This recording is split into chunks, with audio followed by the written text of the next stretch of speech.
Hello everyone, and welcome back to Psychology Eats. So what's eating you? Well, today, I'm just doing an update.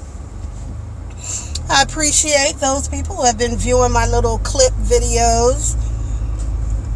I've been using those little in-shot edit videos because my uploads on my laptop just take too long, and it was just too much going on this weekend. I just couldn't wait for those uploads to, finally upload or whatever. So here's my recap. We are in the Blove sector, so I must give my overall verbal recap of the weekend. So, let me see, where did it start? Oh, God, where did it start? Oh, it started with Sin's birthday, so happy birthday to Sin. It was just a lot going on. So, I've been, reading comments from different videos, and it is like a group of people. The sector is kind of divided into: we love Sin, I hate Sin, I love to watch the hate of Sin. That's the groups. That's the groups. That is the groups. It's so weird. So anywho, it was a weekend of two families coming together. I've already talked about that. They came together.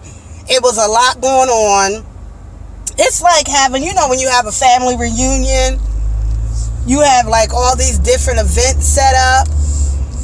And yeah, it could be somebody's birthday within the family reunion meetups. Okay, we hollered at the birthday person. But then we have other stuff lined up too, right? And like Sin said, she wasn't raised, she was raised Jehovah's Witness. So really birthdays don't mean anything like that to a Jehovah's Witness. So it was a lot of other events going on. And they tried to make the most of it, which I love. They got a lot in. Went to go visit museums. Blove is a type where she takes full advantage of being in a city. She wants to see everything. She wants to do everything. That's not my energy.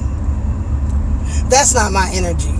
But that's, the way she wants to, how she enjoys herself when she goes to a new city, which was great. Okay, so let's get to the meet and greet. No, I can't. I'm missing a good part.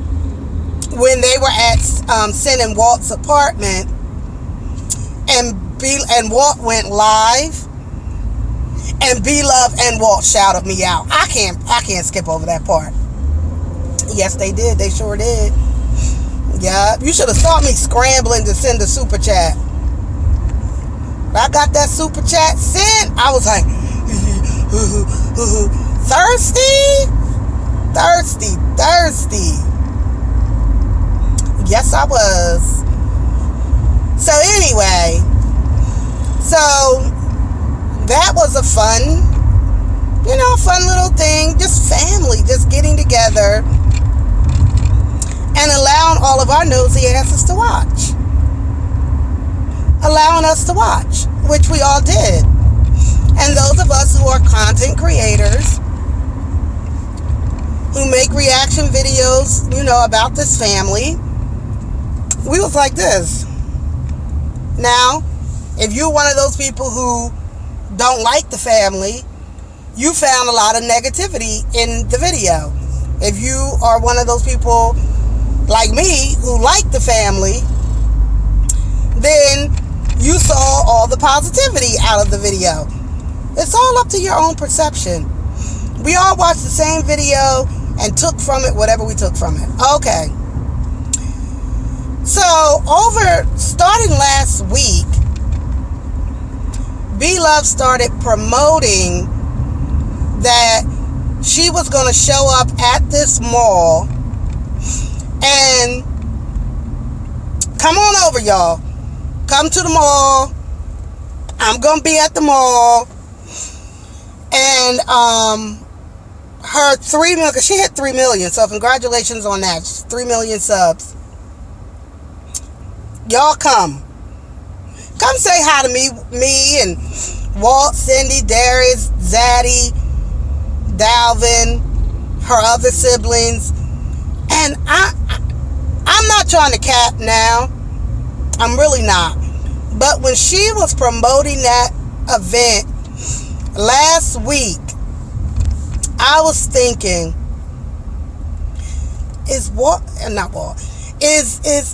did they get permission from the mall?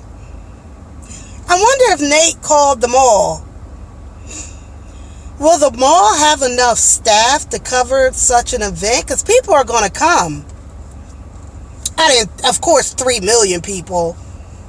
But damn, what if all 3 million would have showed up? Not to mention Walt and Cindy's 85,000 plus subscribers. What would have happened if way more people showed up? And that's the part that I don't understand about Nate. As the manager, as the team, I thought y'all had a social media team. I don't get it. Now, I expect somebody in their 20s, 18 or whatever, big YouTuber, because they're young, so they don't think about all the possibilities of problems. So yeah, they can go on live and say, yo, I'm at the sneaker store on 5th and Wyandotte. Come through. And 10,000 kids show up. Because they're kids. They're immature. They're not thinking about their own safety. They're not thinking about, you know how many, in the last how many months or last couple of years have celebrities been killed or murdered because they went online, announced their location, and somebody came and to rob them or shoot them or whatever. With these rappers, it's usually somebody came out to rob them. Like,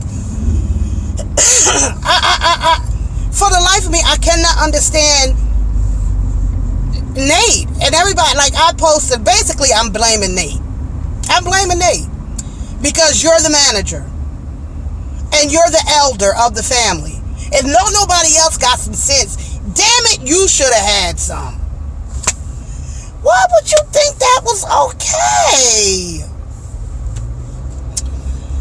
Oh, Nate, I was so mad at you. Oh, I was so mad at you for putting my girl, Blove, Bethany, in possible danger, and all the rest of the family. I was hot with you. I don't know why you thought you could just show up at them people's mall. In which I went on the website of the mall and some other stuff started popping off about that mall. That mall don't had a couple of shootings. That ain't the safest mall. Well, hell, ain't no mall safe because the mall near me had a deadly shooting. And my nerves ain't been right ever since to even go in that mall. But Nate, I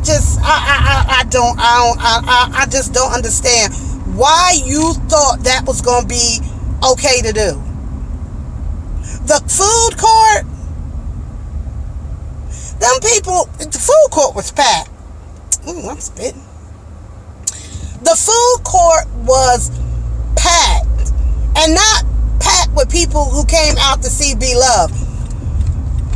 Packed with regular pedestrians, customers, mall people who didn't even know what the hell was going on, but all they saw was all these Negroes. Now, you knew right there. Sometimes I think we forget. Okay? Yeah, we should be able to we are free to go and do what we do, but you know what? We got to move with caution. And we got to move smart. And that wasn't smart. That was not smart. Don't do no more meet and greets like that. Don't do that. A meet and greet at the level where Blove is, a meet and greet needs to be done with security, a secured venue, security,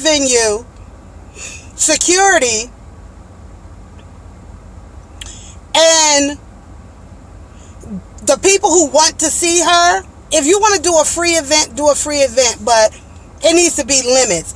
Let me tell y'all something. That's all I got to say about that. I'm just disappointed in you, Nate. Do you know that people drove hours to get there? My boy, stop capping. A bus, a train, a plane. He swam. Then he walked. He went through a lot to get to y'all. Thank God he got there early and he able to see everybody. But then there's footage of people coming in, like 2:30, 3 o'clock. They had traveled hours. Now, I've heard some people make comments and make lives and they stupid for doing it. No, they're not. No, they're not. They wanted to see somebody that they enjoy watching. Nothing wrong with that. Some people went to promote their own channels.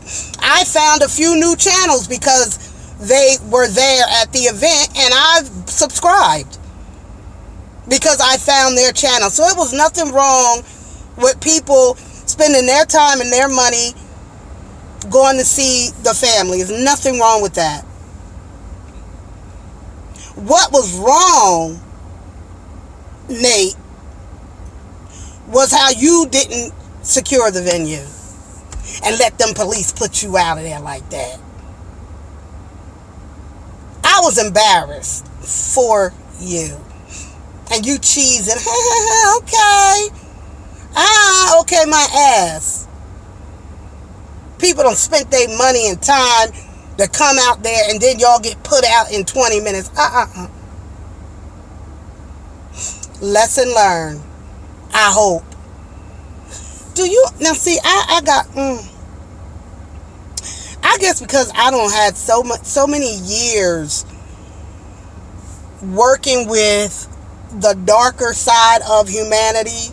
I mean, the mind, the darker, the evil, the way, people who are deranged or sick or psychotic, the way they operate in their mind, that it puts me on high alert for all kinds of shit. Like, oh shit.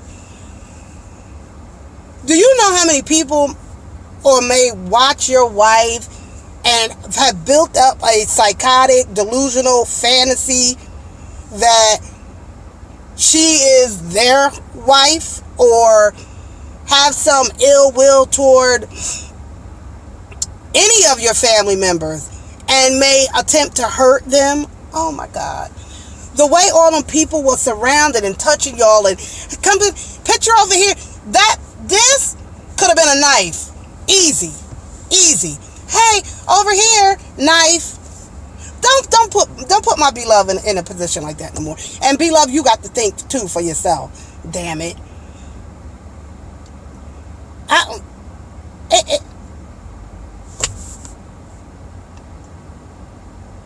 A food court.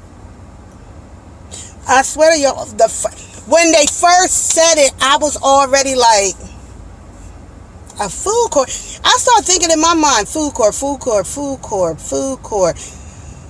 I'm thinking, okay, maybe they're going to put them in a separate area. And I'm like, but how? It's so open. Because, malls do have event rooms. Malls have event rooms that you can rent.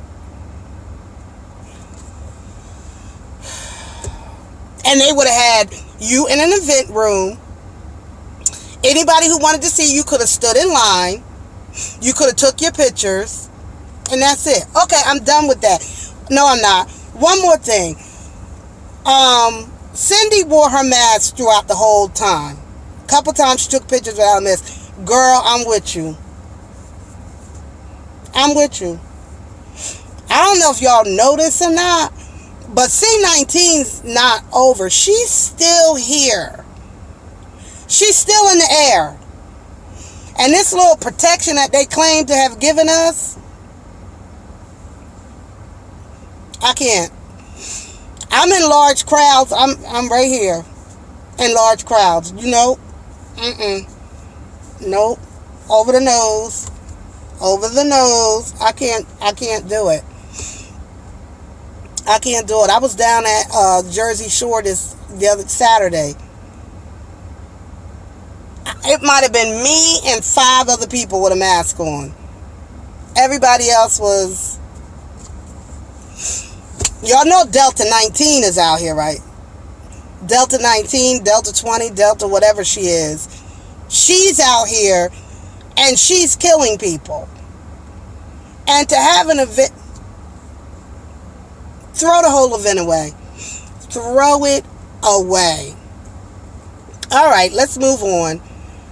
Rest in peace to Frankie, Keyshia Coles' biological mother.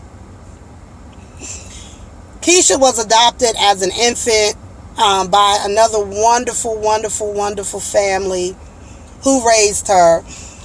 And they allowed Frankie to be in Keyshia's life. Keyshia had, Frankie had about 7 kids scattered all over the place. She has been a drug addict since her 20s, I believe. Frankie was a result. Frankie dealt with a lot of trauma, unresolved trauma, hurt and pain from her childhood. She talked a little bit about it here and there, but it was, I believe, the core of her reason for the addiction. If we need to put a reason on why people become addicted to drugs and alcohol. And for Frankie, I believe that it was related to unresolved trauma that she has never dealt with through all the rehabs, through counseling, through love. And I mean, her biological children tried to love her with all their heart. They really did. But of course, they all had their own unresolved trauma too. And when they would become angry, they would lash out. Then that would get Frankie on the defense and then drive her back to her addiction. And they tried counseling. They did a lot, but it was a lot of work that needed to be done to get them in a healthy place. And unfortunately, Frankie just could never maintain her sobriety long enough to be able to deal with some of those hurts and pains. And it was a lot. But the thing about it is, Frankie represents a lot of families, white, black, Spanish, Chinese, because a lot of us, my family included, has family members who are addicts. They're addicts. And we just live through this addiction with them and wait for the phone call. They're in prison or they're dead. That's it. Okay, occasionally we'll get a rehab. And we're like, yeah, you in rehab. Okay, we'll see what happens. Right?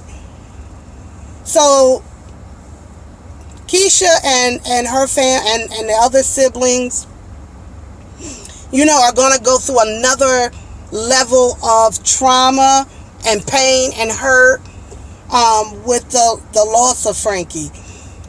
Frankie was funny. Frankie was just funny and lovable when she wasn't using drugs and mean and cussing everybody out. But that was her addiction. So, prayers out to Keyshia and all of us who, love Frankie, and especially the children that she gave birth to.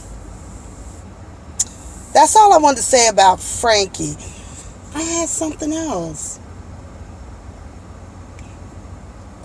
family, Frankie. It's gone, y'all. I can't even think of it. That's why I usually write everything down, but I'm in the car now. Yeah, I can't think of it. The other thing I wanted to say. Don't forget to like, share, and subscribe to my channel. If you are new to my channel, I do psychology content and reaction videos to mostly mukbangers, especially Blove's family. They seem to be the hot topic in this sector. And so I do reaction videos to them. And I look forward to watching some of the new channels that I found. Some of the people that were at the event. I'll be checking out your channels. And I hope you check out my channel. Don't forget, July is National Black and Indigenous People Mental Health Month. And so I go live at 9 p.m. to discuss issues and related to black people and mental illnesses. I talk about trauma, bipolar, depression. I'm going to be talking about autism some next week, and how black people deal with our children when they are diagnosed with autism. Thank you to a subscriber that suggested that. Yeah, so that's it. That's all. Thank you.